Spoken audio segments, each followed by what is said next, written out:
Ladies and gentlemen, I ask you to hear me now, not just with your ears, but with your spirit, because what I am about to say is not just a word for the curious, it is a word for the called, a word for the chosen, a word for you.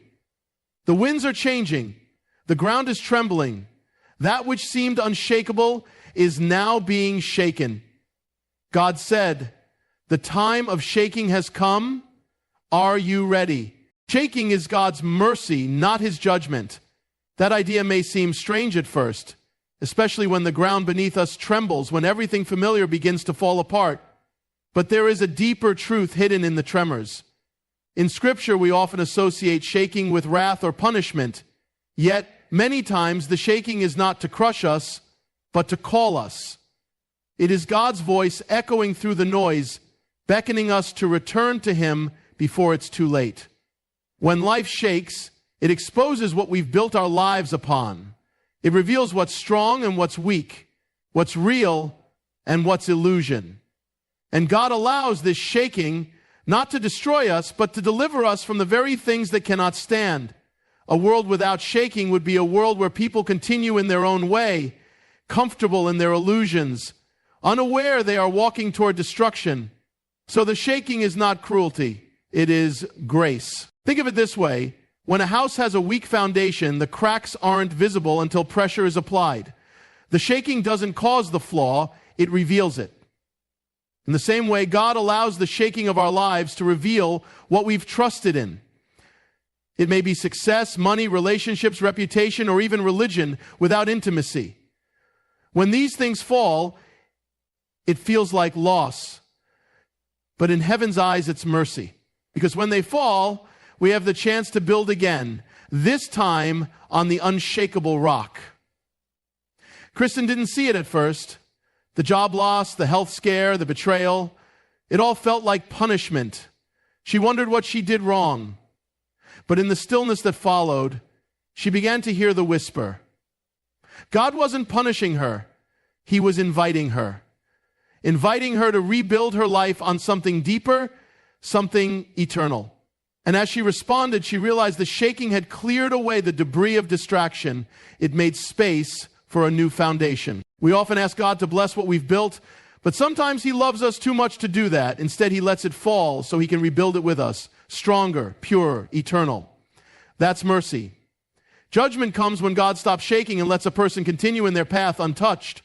But mercy comes when he interrupts that path, when he sends the shaking not to condemn, but to awaken. In that way, shaking becomes a sign of love. Severe, perhaps, but sacred. It is the voice of the Father calling his children home before the final shaking that will leave no second chances. What can be shaken will be shaken. Only the unshakable will remain. This truth is drawn from the powerful words of Hebrews 12:27, where it speaks of God shaking not only the earth, but also the heavens, so that what cannot be shaken may remain. This is not merely poetic language. It is a divine principle that plays out across nations, churches, and individual lives. In every generation, God allows seasons of shaking. These are moments when structures we thought were secure begin to fall, when what we trusted in begins to crumble, and what we leaned on fails to hold us. But this is not a sign of divine absence. It is a mark of divine involvement. When the shaking comes, it doesn't come selectively. It affects the great and the small, the believer and the unbeliever, the righteous and the rebellious. No one is immune to the shaking, because no one is beyond the reach of God's refining hand. The purpose of the shaking is not destruction, it is distinction. God is drawing a line between what is temporal and what is eternal, between what is rooted in heaven and what is rooted in the world. And the shaking is the test. When everything is shaken, what remains reveals the truth. Many people build their lives on things that appear stable: money, status, success, popularity, religious tradition, or even relationships. These things, while not evil in themselves, are not eternal. They are part of the created world and therefore subject to shaking. When God sends the shaking, he does so to expose what's fragile, not to embarrass us, but to offer us the chance to choose something better. The shaking uncovers what was always temporary so that we might cling to what is unshakable, His word, His truth, His kingdom. The story of Kristen is an example of this divine principle at work. Everything around her was being shaken, her finances, her relationships, her emotional stability. At first glance, it seemed like a collapse, but in reality, it was a revelation. The storm didn't create the instability, it revealed it.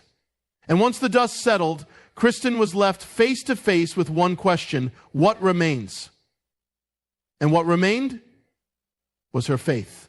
Stripped of distraction, pressure, and pretense, she found that the only thing that endured was the presence of God and the foundation of His promises. God allows the shaking to show us what we can live without, and more importantly, what we cannot. The shaking is not just a crisis, it is a mercy. It is a holy separation. That which falls, falls because it was never meant to be the foundation. That which stands, stands because it was anchored in the rock. And as everything is tested, God is drawing His people back to the only place of true safety. The unshakable kingdom that cannot be moved. When God shakes a thing, it is a gift. It is not simply the end of something unstable, it is the beginning of something enduring. The temporary is removed so that the eternal may be revealed. That which was built on sand will fall, but that which is built on the rock will remain, not just through the shaking, but beyond it. Personal shaking leads to personal awakening. It is in the moments when life is most unstable, when our comfort is stripped away and our illusions are shattered, that we are brought face to face with our truest need. We often avoid disruption. We pray for peace, we long for stability, and we resist anything that feels like loss or confusion. But God, in His mercy, allows the shaking of our personal lives to stir something deeper within us, something that routine and comfort could never awaken. The awakening does not come in the stillness of comfort, but in the chaos of crisis. When the things we've depended on begin to fall apart, we are forced to look beyond the surface. We stop leaning on people, possessions, or our own strength, and we begin to search for something more. For many, this is the point where faith either dies or is reborn. And that rebirth, that awakening, is what God is after. The shaking is never random. It is orchestrated by a loving Father who knows that unless we are unsettled, we may never be transformed. Kristen's journey is a clear picture of this truth. Her life was moving along in a predictable rhythm. She had plans, expectations, and a sense of control over her world. But then came the shaking. Financial trouble, relational betrayal, and emotional burnout. One after another, the supports she had relied on gave way. At first she panicked, she questioned everything, but in the quiet aftermath of her brokenness, she began to hear a different voice. It wasn't the voice of fear or failure, it was the whisper of God, calling her to see what she had been missing. The shaking had exposed the foundation of her life, and while parts of it were built on faith, other parts were built on fear, pride, and self-reliance. The collapse wasn't punishment, it was invitation. It was God reaching into her personal storm and offering her something stronger, something deeper. She began to pray again, not out of duty, but desperation. She opened her Bible, not as routine, but as a lifeline. Her faith was no longer a belief system. It became her breath. She was awakening. This is what happens when God shakes a life. It's not about outward destruction. It's about inward construction. In the ruins of what we once called stable, we find the only thing that truly is, God Himself. And in that encounter, we awaken.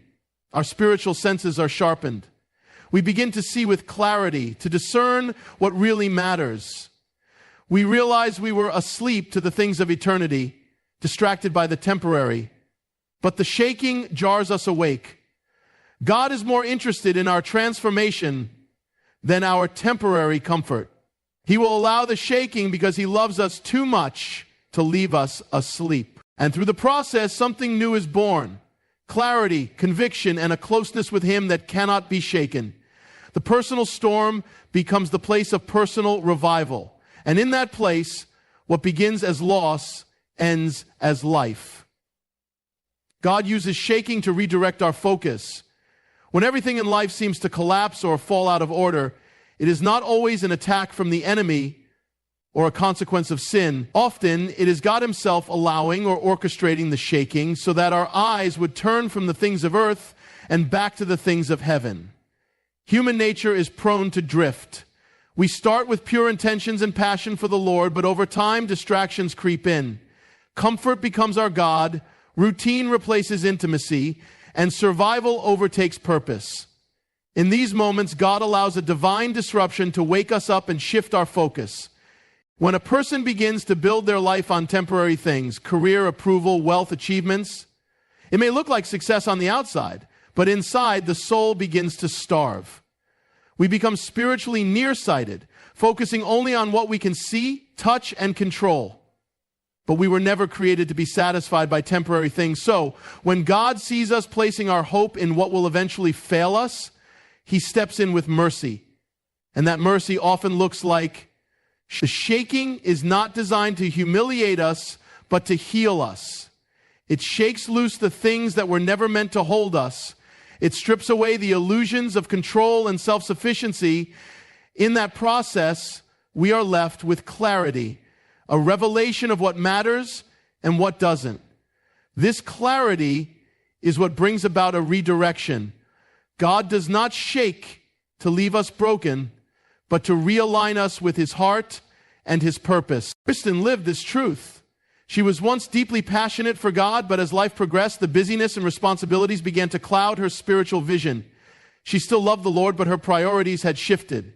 She relied more on planning than prayer, more on performance than presence. And then the shaking came. Her plans failed, her strength wore thin, and the things she once clung to began to slip through her fingers. In the chaos, she cried out for answers, but what she received instead was a shift. God didn't immediately fix the situation. He fixed her focus. It was in the shaking that Kristen began to see clearly. She realized she had made idols out of things that once served her. She had placed her confidence in structures that couldn't carry her. But in the wreckage, she found something better. Vision. Her eyes turned upward. She began to hunger for the word again. She wept in prayer, not out of fear, but out of longing. Her goals changed. Her values changed.